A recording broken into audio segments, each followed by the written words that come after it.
네, 오늘은 은혜의 영광이라는 제목으로 말씀을 나누겠습니다. 주께서 우리에게 지혜 주실 줄 믿습니다. 어린아이들이 부르는 찬양 중에 병아리를 묘사한 찬양이 하나 있습니다. 가사가 재미있기도 하고 좀 감동이 있어서 제가 한번 좀 읽어드리고 싶은데요. 뿅뿅뿅뿅 병아리는 알고 있나 봐. 하나님의 은혜가 얼마나 큰지. 하하하하 하나님 감사합니다. 물 한 모금 물고도 하늘을 보내. 병아리들을 보면 이렇게 모이를 먹거나 아니면은 물을 먹을 때도 이렇게 쪼아 먹고 고개를 들어서 이렇게 목을 넘기잖아요. 이제 그 모습을 보면서 하늘을 본다라는 것을 이렇게 좀 은유적으로 표현한 그런 찬양입니다. 우리 그리스도인들은 항상 하늘을 바라보며 살아가야 하는 사람들인 줄로 믿습니다. 우리 그리스도인들은 항상 보기 위한 싸움을 해야 하는 사람들입니다. 하나님을 볼 것이냐, 세상을 바라볼 것이냐, 아니면 하늘을 바라볼 것이냐, 땅을 바라볼 것이냐. 우리 그리스도인들은 항상 보는 싸움을 하며 살아가야 하는 사람들입니다. 왜냐하면 사실 하나님께서 처음 인간을 지으실 때 우리를 하나님의 형상, 곧 하나님을 닮은 유일한 존재로 지으셨죠. 그것은 곧 우리가 피조물이라는 것입니다. 피조물은 그의 창조주, 만드신 분을 기억할 때 가장 큰 의미를 갖습니다. 그리고 하나님의 형상은 하나님과 관련되었을 때에 바로 진정한 의미를 갖게 되는 것이죠. 우리 인간들은 하나님께서 지으신 피조물 가운데 으뜸이지만 역시 우리도 피조물임을 기억해야 합니다. 그래서 항상 하늘을 보고 창조주를 기억하며 살아가야 하는 것이죠. 우리가 산에 올라가다 보면 나무의 잎사귀가 어느 한쪽 방향으로만 이렇게 무성하게 자라난 모습을 볼 수 있는 기회가 많이 있습니다. 그 나무의 잎사귀가 어느 쪽으로 많이 자라죠? 어떤 방향으로 많이 자라죠? 바로 햇볕이 잘 비치는 방향으로 자라게 되는 것이죠. 이것을 굴광성이라고 이야기를 하는데요. 마찬가지로 우리 그리스도인들도 본능적으로 하나님을 향해 풍성하게 자라가야 할 줄로 믿습니다. 굳이 표현하자면 우리는 하나님을 향해 가는 구라성을 가져야 하는 것이죠. 하나님을 향하여서 자라가는 본능이 필요한 것입니다. 물론 우리의 본성이 죄로 인하여 어긋났었던 적이 있습니다. 그리고 지금도 물론 여전한 죄의 영향력들로 인하여서 때로는 실패할 때도 많이 있습니다. 그러나 적어도 이제는 우리가 어디를 바라보며 살아야 하는지, 무엇을 추구하며 살아가야 하는지 그 맛을 조금은 알기에 또 우리에게 소망이 있는 줄로 믿습니다. 사실 사도 바울은 이러한 신앙의 기초 위에서 항상 사역을 했습니다. 하나님을 바라보고 나아가는 것이죠. 그래서 그냥 지나치기 쉽지만 오늘 본문에서 우리 1장 1절과 2절 우리 인사말을 좀 잠깐 좀 살펴볼까요? 사도 바울이 사역하는 신앙의 기초가 이 인사말에 좀 담겨 있습니다. 2절을 좀 같이 한번 읽겠습니다. 시작. 하나님 우리 아버지와 주 예수 그리스도로부터 은혜와 평강이 너에게 있을지어다. 아멘. 사실 이것은 사도 바울이 기록한 다른 서신서들을 보더라도 동일하게 반복되는 그런 인사말입니다. 고정된 양식입니다. 그런데 사실 이것은 그 당시에 편지를 쓸 때 사용하던 인사말을 약간 변형한 것인데요. 그 당시에 일반적으로 쓰이던 인사말은 이것이었습니다. 편지를 수신하는 누구누구에게 기쁨이 있기를 원한다. 이것이 일반적인 편지의 문구였습니다. 근데 지금 사도 바울은 거기서 그 기쁨이란 단어를 빼고 그 안에 은혜와 평강이란 단어를 그 안에 집어넣고 있는 것이죠. 의미 없이 막연히 세상에 기대어 얻고자 하는 그런 기쁨이 아니라 참된 삶의 가치가 어디 있는가? 참된 간구와 참된 상대를 향한, 참된 지체를 향한 소망이 어디 있냐? 그것은 바로 은혜와 평강에 있다는 것을 지금 이 인사말에서부터 보여주고 있는 것이죠. 이 인사말을 모든 서신서들에 공통적으로 사용하므로 사도 바울은 지금 자신의 사역이 어떤 기초 위에 있는지를 보여주고 있습니다. 그것은 바로 은혜와 평강입니다. 은혜를 누리는 자만이 그 샬롬의 평강을 알 수 있습니다. 하나님과의 충만한 교제를 나눌 때에 비로소 발견하게 되는 요소들이죠. 바로 그러한 것을 성도들이 갖기를 바라는 마음에서 지금 서신들을 시작하고 있습니다. 오늘 우리가 살펴보는 이 에베소서에서도 사도 바울은 크게 다르지 않습니다. 다른 말을 하고 있지 않습니다. 바로 이러한 기초 위에서 하나님의 은혜와 평강의 풍성함을 우리에게 말해주고 있습니다. 바로 진정한 기쁨이 어디인지를 말해주고 있는 것이죠. 비로소 하나님을 바라보게 된 은혜 입은 성도라는 호칭, 그리고 하나님의 평강이 함께하는 그리스도인이라는 그 이름 붙여진 것이 얼마나 감사하고 영광스러운 일인지 사도 바울은 이 에베소서에서 곳곳에 기록하고 또한 감격적으로 서술하고 있습니다. 그래서 지금 우리말 성경에서는 잘 표현이 되진 않지만 우리 3절부터를 좀 중요하게 봐야 하는데요. 3절에 이 짧은 이사를 마친 후에 곧이어 아주 급하게, 아주 반사적으로 이렇게 고백을 합니다. 우리 3절 같이 보죠. 3절을 어떻게 시작합니까? 찬송하리로다. 이렇게 시작을 하고 있는 거예요. 우리는 보통 언제 노래를 부르십니까? 우리는 언제 흥얼거리죠? 우리는 언제 감탄사를 외치죠? 바로 놀라운 일들이 내 안에 일어났을 때 바로 찬양을 하고 노래를 하고 감탄사를 우리는 입에서 내뱉습니다. 지금 사도 바울은 짧은 인사를 건넨 이후에 그의 사랑하는 지체들, 성도들을 향하여서 찬송하리로다라는 말로서 시작을 하고 있습니다. 하나님의 은혜와 평강을 생각하면 견딜 수 없는 것이죠. 하나님의 은혜를 찬송하고자 하는 이 욕구가 얼마나 강한지 3절부터 14절까지가 하나의 문장으로 되어 있습니다. 우리가 막 기뻐서 이야기를 할 때 보면 이럴 때가 있지 않습니다. 좀 숨 좀 쉬면서 얘기해. 숨 좀 쉬면서 이렇게 말할 때가 있잖아요. 지금 사도 바울이 그런 거예요. 하나님의 은혜와 평강을 생각하면 이 감사와 찬양을 멈출 수가 없어서 한목에 이걸 14절까지 쏟아 부은 거죠. 사실 오늘 14절까지 말씀 다 살펴볼 수 없거든요. 그래서 6절 정도까지 이제 보려고 하는데요. 그러함에도 불구하고 제가 14절까지 읽을 수밖에 없었던 것은 이 사도 바울이 감격적인 고백을 끊을 수가 없었기 때문이었습니다.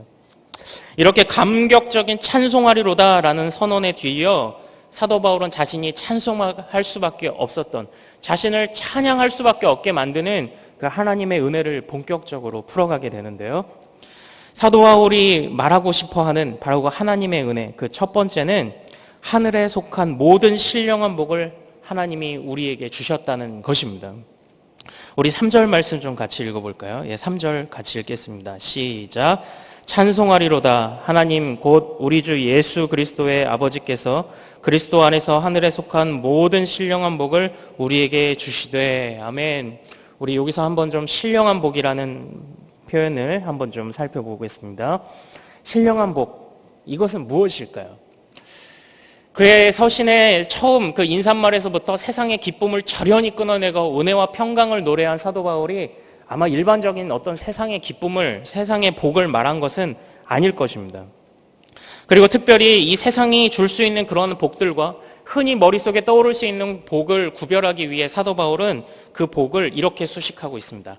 신령한 복. 그렇다면 이 신령한 복, 특별히 하늘에 속했다고 말하는 이 신령한 복은 무엇일까요? 사도 바울은 그것을 표현하기 위해서 그리스도 안에라는 한정적인 울타리를 그 수식어로 또한 사용하고 있습니다. 즉 바꿔 말하면 하나님께서 우리에게 주신 신령한 복이란, 우리가 그것을 노래할 수밖에 없는 신령한 복이란 바로 그리스도 안에서 이루어진 것이다 라는 것을 생각해 볼 수 있겠죠. 그리스도께서 그의 공생애 중에, 그리고 오늘날 우리들에게 펼쳐 보이신 것은 무엇입니까? 물론 먹을 것도 입을 것도 주셨습니다. 많은 기적들도 행하시고 치유의 놀라운 일들을 행하셨습니다. 그러나 그것이 예수님의 사역의 전부를 표현할 수 있는 것은 아니죠. 예수님께서 우리에게 주시고자 했던 가장 그 신령한 복은 그건 무엇이겠습니까? 우린 그것을 이해하기 위해서 사도 바울의 상황을 조금 살펴볼 필요가 있는데요.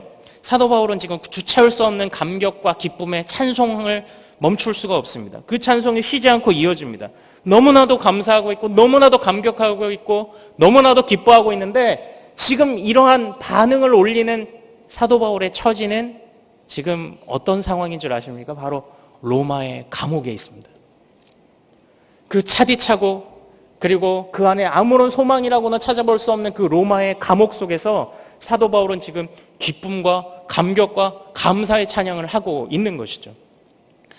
만약에 사도 바울이 세상의 복을 노래하고자 했다라면 그의 상황이 어디 그 복을 노래할 수 있는 상황이겠습니까?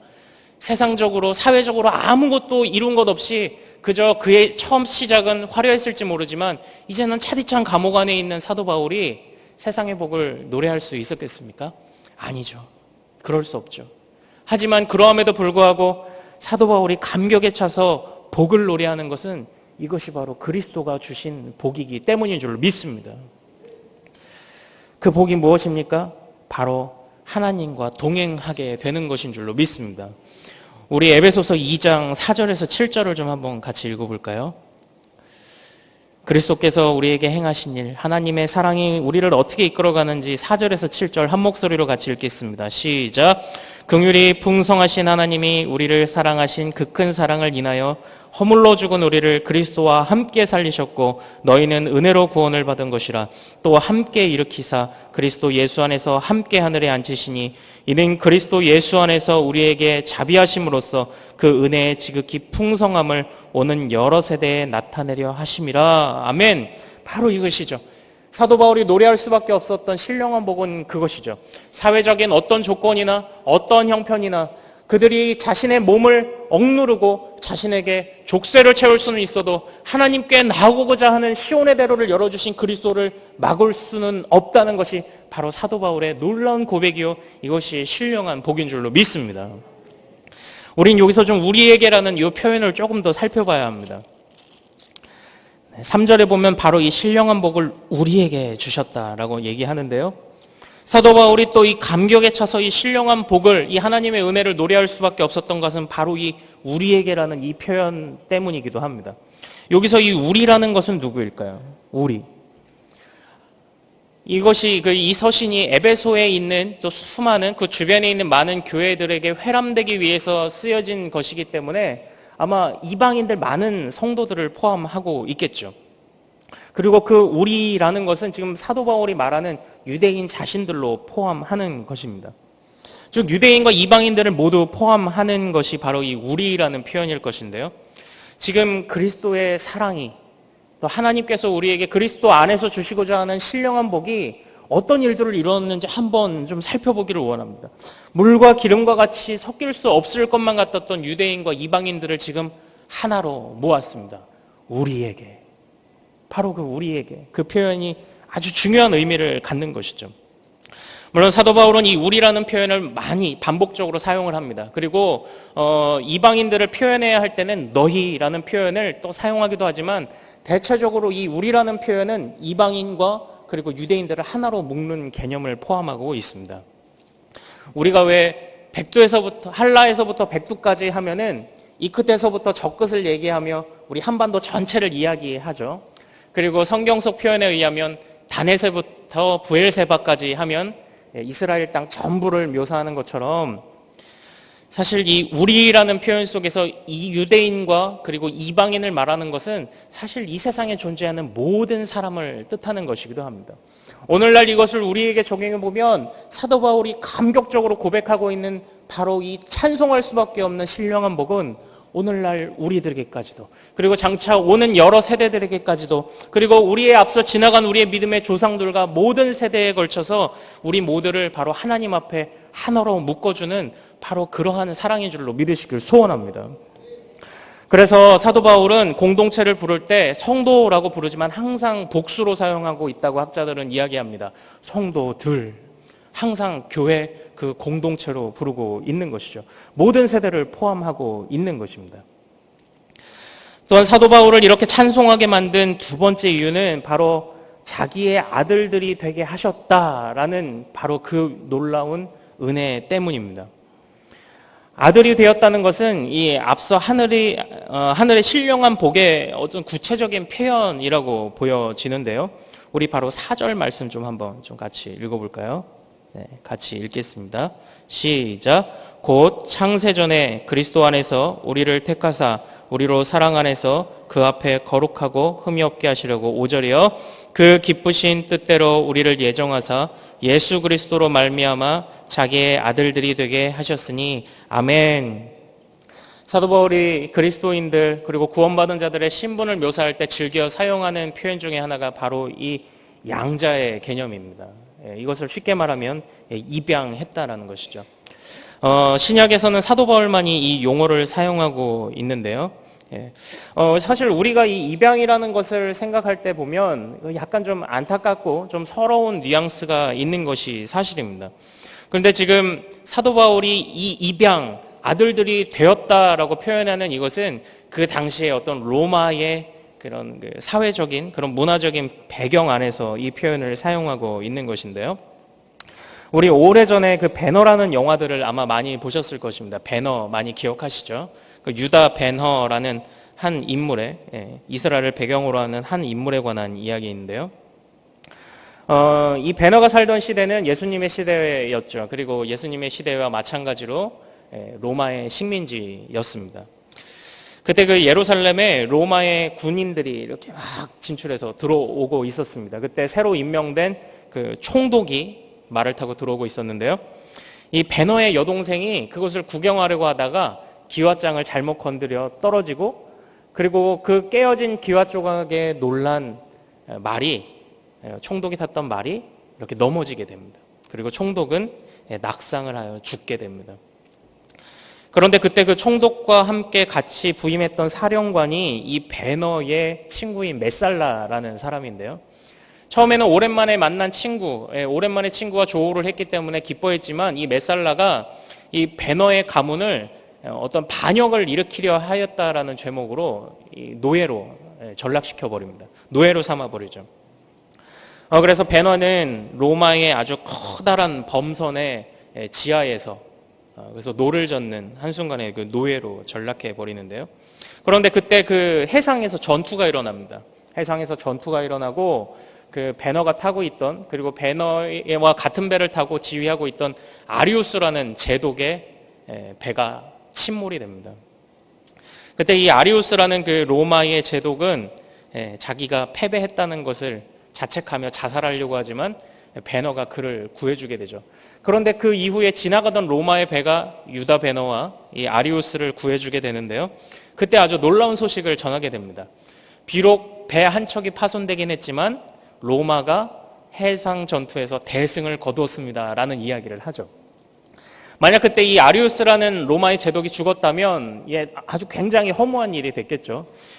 그래서 아리우스는 이 배너가 자신을 구해준 것을 아주 고맙게 여기고, 그리고 로마로 돌아가 황제에게 이렇게 이야기를 합니다. 황제시여, 이 사람은 전에 제 배에서 노를 젓던 노예였지만 이제는 저의 양자입니다. 이렇게 얘기를 해요. 그때 유다 배너는 이전에는 그가 비록 노예였지만 양자로 입양되는 그 순간 이 아리우스가, 그 로마의 2인자로서 이 아리우스가 갖는 모든 재산과 모든 영광과 권위를 단 한 번에 물려받게 됩니다. 아들로 입양된 순간.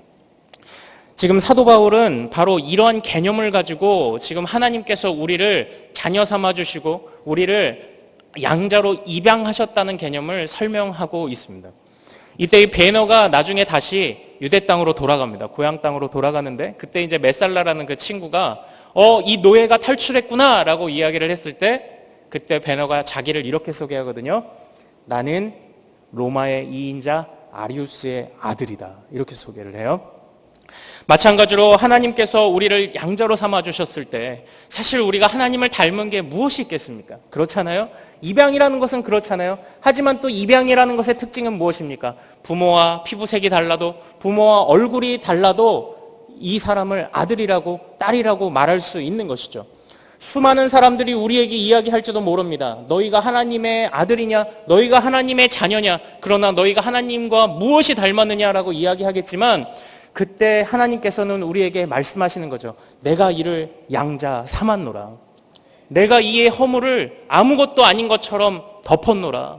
바로 이 말씀을 우리에게 하시는 줄로 믿습니다. 사도 바울은 바로 이 양자, 바로 이 입양이라는 개념을 가지고 오늘 말씀을 이끌어가고 있습니다. 자기의 아들이 되게 하셨으니. 바로 이러한 은혜를 생각할 때 사도 바울은 하나님을 찬송할 수밖에 없었던 것이죠. 웨인 그루뎀이라는 한 신학자는 이렇게 이야기를 했습니다. 하나님의 선택하심, 하나님의 선택은 하나님이 어떤 사람들의 공적을 미리 보았기 때문이 아니라 하나님의 주권적인 선한 호의 때문에 그들을 구원하시기로 한 창세전의 하나님의 행위이다 라고 이렇게 표현을 했습니다. 마찬가지로 우리가 읽었던 본문에서 이렇게 얘기를 하고 있죠. 창세전에 우리를 택하셨다. 그 안에 우리의 공로가 아무것도 없는 것입니다. 또한 생각해 볼 것은 이것입니다. 창세전이라는 것은 어떤 시간적인 의미도 포함하는 것이지만 더욱 강조되어야 할 것은 하나님의 본성이죠. 우리가 하나님 앞에 창세전부터 택하심을 받은 그 근거가 무엇입니까? 그것은 오직 하나님께만 있는 줄로 믿습니다. 즉 창세전에 했다는 것은 아주 오래전부터 알 수 없는 그 오래전부터 우리를 택하셨다는 것만으로도 우리에게 기쁨이 되기도 하지만 하나님이 자기 본성의 선택의 근거를 두시고 자기의 이름과 자기의 명예와 자기의 전 존재 자체를 거셔서 우리를 선택하여 자녀 삼아 주셨다는 바로 그러한 의미까지도 포함하고 있는 줄로 믿습니다. 이게 하나님의 사랑을 생각할 때 우리가 노래하지 않을 수 없는 거죠. 사도 바울이 찬송하지 않을 수 없는 것인 줄로 믿습니다. 이러한 사도 바울의 고백이 우리 대전중앙 모두의 고백 되시기를 소원합니다. 이처럼 우리는 하나님의 충만한 은혜 안에 그리고 찬송할 수밖에 없고 찬양할 수밖에 없는 사람들입니다. 그렇다면 앞으로 우리는 참 어떻게 이 놀라운 삶을, 이 은혜 입은 삶을 이끌어가야 하는 것일까요? 우리가 4절의 말씀을 읽은 것처럼 하나님이 우리를 택하신 이유가 한 가지 등장을 하는데요. 바로 이것입니다. 우리로 사랑 안에서 그 앞에 거룩하고 흠이 없게 하시려고. 여기서 먼저 사랑 안에서라는 표현을 좀 한번 보겠습니다. 사랑 안에서, 바로 이 표현이 거룩하고 흠이 없게 하시려고 라는 표현과 서로 연결되고 있습니다. 이 사랑 안에 거한다라는 것은 바로 구원받은 사람의 특성으로 사도 바울이 묘사하고 있는 것으로 보입니다. 바로 구원받은 자는 하나님의 사랑 안에 거하는 자들이죠. 바로 우리의 신분은 어떤 자들입니까? 이제는 하나님께서 우리를 미워하는 자가 아닌 우리를 사랑하시는 자가 되었다라는 것입니다. 그리고 그 앞에라는 표현을 좀 한번 볼까요? 그 앞에 하나님이 우리를 미워하시는 자가 되었을 때는 우리는 하나님 앞에 설 수 없는 자였습니다. 하나님의 빛이 모세를 통하여 간접적으로 비춰졌을 때도 그것을 감당할 수 없었던 사람들이죠. 그러나 이제는 하나님의 그 앞에 서게 된 줄로 믿습니다. 그리고 우리가 또 한 번 또 살펴볼까요? 바로 그 거룩하고 흠이 없게 하시려고. 이 거룩이라는 것은 학자들이 이렇게 주석을 합니다. 어떤 내적인 순결, 그리고 흠이 없게는 어떤 순결의 외적인 표현들, 즉 우리의 겉과 속이 하나가 되어서 하나님 앞에 아주 순결하게 살아가야 하는 것이죠. 결국 하나님께서 이렇게 하나님의 은혜를 노래할 수밖에 없는 우리에게 바라시는 삶은 이것입니다. 하나님의 사랑 입은 자의 합당한, 하나님 앞에서 살아가는 자로서의 합당한 삶을 살아야 한다. 그리고 그 삶은 겉과 속의 거룩함으로 표현되어야 한다. 바로 이것을 사도 바울이 우리에게 묘사하고 있는 줄로 믿습니다. 결국 이것을 한마디로 요약하면 무엇일까요? 바로 성도라는 이름, 그리고 그리스도인이라는 이름에 합당한 삶의 자리에서 살아가라는 것 아니겠습니까? 사실 저는 오늘 말씀의 제목을 은혜의 영광이라고 표현했습니다. 사실 이 6절에서 표현하고 있는 이 은혜의 영광, 은혜의 영광을 찬송하게 하려는 것이라 저는 이 부분을 바로 그렇게 이해하고 있습니다. 성도가 마땅히 서서 살아가야 할 자리, 성도가 마땅히 살아가야 할 삶, 그것이 바로 은혜의 영광을 찬송해야 하는 삶인 줄로 믿습니다. 하나님의 은혜가 우리에게 얼마나 크게 다가옵니까? 하나님의 은혜가 우리에게 얼마나 놀라운 것으로 주어졌습니까? 바로 그것을 통해서 드러나는 것은 결국 우리의 공로는 아무도 없다는 것이요, 오직 하나님만이 영광 받으시기에 합당하시다는 사실인 줄로 믿습니다. 우리가 해야 할 것은 그것을 그냥 노래하는 거죠. 그것을 그냥 즐기는 것이죠. 그것을 그냥 찬양하는 것이죠. 성경이 말하는 그 찬송을 하라라는 촉구를 하는 어떤 문맥 속에서 보면 항상 분명한 이유가 등장을 합니다. 그것은 시편에서도 그렇고요. 그냥 어떤 곳에서든지 찬송하라라는 명령이 등장할 때는 바로 그렇게 하나님을 향한 어떤 찬송할 수밖에 없는 분명한 이유가 등장을 하는데요. 하나님께서 오늘날 우리로 하여금 찬송의 분명한 이유를 주셨습니다. 그것은 오직 은혜, 바로 그것 하나인 줄로 믿습니다. 근데 사실 우리는 이 은혜라는 단어를 어떻게 사용하고 있습니까? 비록 저도 이제 설교의 시작 또는 기도할 때 하나님 은혜를 주옵소서 이렇게 많은 표현들을 하기는 하지만, 그런데 우리는 또 설교를 듣거나 아니면 말씀을 나누고 난 이후에 이렇게 인사하죠. 오늘 은혜 받았습니다. 그런데 그때 표현하고 있는 은혜라는 사실 무엇입니까? 어떤 감동받았습니다. 아니면 오늘 좋았습니다. 수고하셨습니다. 뭐 그런 의미들 사실 아닙니까? 그런데 사도 바울이 오늘 우리에게 보고자 하는 그 은혜는 무엇일까요? 그 은혜는 창세전부터 하나님께서 우리에게 주시기 위해서, 그 모든 영광과 존귀를 우리에게 주시기 위해서 하나님께서 그 모든 죄짐 다 짊어지게 하시고 예수 그리스도를 통하여서 예수 그리스도 안에서 예수 그리스도와 함께 하게 하심으로, 그럴 수 없는 우리들을 그 앞에 세우심으로 바로 이러한 영광 누리게 해주시는 것, 우리의 공로는 아무것도 들어갈 자리가 없고 오직 하나님만 높임을 받으셔야 하는 바로 그 놀라운 사실, 그것이 은혜가 아니겠습니까? 사실 창세전부터 우리가 하나님께 택함을 받았다라는 사실은 또 어떤 의미를 가지고 있습니까? 창세전, 그리고 그렇게 사랑을 입었던 우리가 저질렀던 잘못은 무엇입니까? 하나님 앞에 미련하게 바로 하나님의 피조물로서의 자리를 박차고 나간 것 아니겠습니까? 창조주를 외면한 것이 아니겠습니까? 창조주를 버린 것 아니겠습니까? 그러나 그러함에도 불구하고 하나님의 은혜가 아니었다면 우리를 더 이상 붙잡지 않았을 것입니다. 그러나 하나님의 은혜는 우리에게 끝없이 반복되이 주어졌습니다. 우리 믿음의 조상 중에 어떤 분이 이렇게 고백을 했습니다. 우리는 하나님의 지식을 쌓는 것만으로 만족해서는 안 된다. 하나님의 지식에 더하여 하나님을 향한 찬송이 있어야 한다. 찬송이 없으면 하나님의 지식은 사람의 능력을 자랑하는 공로주의밖에 안 되는 것이다. 바로 이렇게 표현을 했습니다. 오늘날 우리가 수많은 날들 예배를 드리고 수많은 날들 찬양을 하며 은혜라는 표현을 수많은 날들 쓰고 있지만 그 안에 이 사도 바울의 주체할 수 없는 하나님의 은혜를 생각하며, 그리고 그 은혜를 동일하게 입은 유대인이든 이방인이든 할 것 없이 그 경계를 허문 하나님의 그 은혜를 생각하며 찬송할 수밖에 없었다고 고백하는 바로 그러한 고백이 우리 안에 있습니까? 바로 그러한 고백이 우리 안에 평생 있어야 할 줄로 믿습니다. 그때에 하나님께서 또 정말 우리를 은혜의 영광에 합당한 자로 또 세우실 줄로 믿습니다. 점점 성숙하게 이끌어 가실 줄로 믿습니다. 아무쪼록 우리 대전중앙교회가 정말 이런 모습으로 점점 더 하나 되어 성숙해 가기를 소원합니다.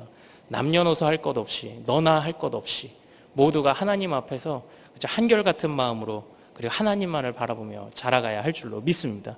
그것을 위해 항상 애쓰고 헌신하며 기도하는 우리 사랑하는 모든 가족들 되시기를 소원합니다. 네, 오늘 주신 말씀을 생각하며 좀 기도하기를 원하는데요. 하나님, 그 은혜를 우리가 가볍게 말하지 아니하고 그 은혜를 사도 바울과 같이 풍성하게 경험하기를 원합니다. 어떤 상황과 형편 속에서도 하나님과 함께 있기에 그것만으로 기쁨이 된다는 바로 그러한 사도 바울의 고백이 우리의 입술을 통해서도 흘러나오게 하옵소서라고 우리 주여 한번 크게 부르고 같이 기도하겠습니다. 주여! 거룩하신 아버지 하나님이여, 은혜를 찬양합니다. 아버지 하나님이여, 능력을 베풀어 주시옵소서. 아버지 하나님이여, 참으로 우리에게 하나님의 그 은혜를 다시 한번 깨달아 알 수 있는 그 능력을 허락하여 주시옵소서. 아버지 하나님, 우리는 무지합니다. 아버지 하나님께서 우리에게 주시고자 하는 그 영광이 얼마나 놀라웠고 그 영광이 얼마나 감사한 것인데 여전히 그것을 발로 차버리고 있는 우리들의 미련한 모습을 바라보게 됩니다. 아버지 하나님, 용서하옵소서. 그러나 이제는 다시금 미련한 모습으로, 다시는 우리의 부족함과 연약함으로 살아가지 아니하고 우리에게 하나님의 은혜를 충만히 부어주시는 바로 그 사랑과 바로 그 은혜 안에 힘입어 살아갈 수 있도록 인도하여 주시옵소서. 이 일들을 가능케 하신 예수 그리스도의 은혜, 예수 그리스도의 그 사랑이 우리 안에 숨쉬기를 원합니다. 찬송할 수밖에 없고 찬양하지 않고는 견딜 수 없는 바로 그 은혜와 감격을 우리가 알기를 원합니다. 아버지 하나님, 우리가 하나님의 마음을 그렇게 알아가기를 원합니다. 아버지 하나님, 우리가 마땅히 살아가기를 바라시는 바로 그 자리에서 살아가기를 소원합니다. 아버지 하나님, 우리의 삶의 모든 터전들이 바로 하나님의 은혜를 노래하는 자리가 되게 하시고 하나님께 영광 돌리는 자리가 될 수 있도록 인도하여 주시옵소서. 아버지 하나님이여, 우리가 하나님께서 택하시고 하나님께서 우리를 사랑하신 그 사실이 아버지 하나님 그저 매일 들어왔기에 머릿속에 그저 익숙한 개념만으로 끝나는 것이 아니라 그것을 우리가 항상 깊이 묵상하고 그것을 우리가 항상 사랑하고 사모하며 나아갈 수 있도록 아버지 하나님 인도해 주시기를 원합니다. 아버지 하나님이여, 주님 계시지 않으시면 우리는 의미가 없습니다. 주님이 우리를 붙잡지 않으시면 의미가 없습니다. 아버지 하나님, 지금 우리가 이 자리에서 만족하지 아니하고 비록 우리가 하나님의 양자되고 하나님의 놀라운 은혜 입은 자이긴 하지만 또한 우리가 성도요 그리스도인이지만 여전히 미련하고 여전히 부족하고 여전히 우리 안에 죄악의 못된 습관들이 남아있습니다. 아버지 하나님이여, 용서하시고 또한 다시 한번 우리를 향하여 하나님의 은혜를 부어주시고 우리의 공로가 아닌 오직 하나님의 무한한 능력, 하나님의 무한한 사랑에 힘입어 다시 한번 우리를 붙잡아 주셔서 우리 대전중앙교회 모든 성도들이 이 길 걸어가기를 멈추지 않도록 도와주시옵소서. 사랑하는 우리의 자녀들과 비록 어린 자녀로부터 우리 장년들에 이르기까지 어느 누구든지 어디에 있든지 어떤 상황과 형편 속에서 살아가든지 우리 안에 세상이 줄 수 없는 참된 기쁨이 있고 우리가 세상이 가질 수 없는 정말 참된 은혜와 사랑이 무엇인지를 경험하며 살아갈 수 있는 우리 대전중앙교회 될 수 있도록 인도하여 주시옵소서. 아버지 하나님이 우리 대전중앙교회가 이 지역 가운데 존재하는 분명한 목적을 알길 원합니다. 대전을 향하여서 아버지 하나님이 한국 땅을 향하여서 세계 열방을 향하여서 하나님의 은혜를 선포하고 하나님의 영광을 선포하며 달려가는 우리 대전중앙교회 될 수 있도록 인도하여 주시옵소서. 아버지 하나님이여, 육신이 연약하고 또한 우리 마음이 무너져서 아버지 안타까워하는 지체들이 있습니까? 아버지 하나님, 그들을 일으켜 세워주셔서 그들도 하나님의 은혜의 영광을 노래하고 그들의 또 하나님께서 맡겨주신 또 하나님께서 마땅히 살아가기를 바라시는 그 자리를 성실히 걸어갈 수 있도록 주님 일으켜 세워 주시옵소서. 이 일들을 우리가 할 수 있을 줄로 믿습니다. 우리의 힘이 아니요 오직 하나님께서 함께 하시면 이 일들을 해낼 수 있을 줄로 믿사오니 아버지 하나님, 이 일들을 이루어 주시옵소서. 오직 하나님께만 이 일들이 또 하나님으로부터 이 일들이 시작될 수 있을 줄로 믿습니다. 아버지 하나님, 감사합니다. 아버지 하나님, 하나님께서 우리에게 주신 은혜, 그 은혜를 곱씹고 그 은혜를 묵상하는 것이 더욱 풍성해지는 대전중앙교회 모든 가족들 되기를 원합니다. 사도 바울과 같이 그 은혜라는 단어만 들으면 그 한마디만으로도 우리 눈에서 눈물이 흐르고 우리의 가슴이 따뜻해지고 우리의 상황이 지금 로마의 차디찬 감옥 안에 있는 사도 바울처럼 여기저기 사방 솟아날 구멍이 없는 그런 상황이라 할지라도 은혜라는 그 말 한마디에 찬양할 수 있고 기쁨을 말할 수 있는 성도들이 될 수 있도록 아버지 하나님 인도하여 주시옵소서. 우리의 공로가 아닙니다. 하나님의 은혜요 하나님의 사랑입니다. 그리스도 안에서 이 일들을 이루신 줄로 믿습니다. 오직 겸손하게 신앙생활하며 성숙해가는 주의 가족들 될 수 있도록 인도하여 주시옵소서. 감사하며 우리 주 예수 그리스도 이름으로 기도하옵나이다. 아멘.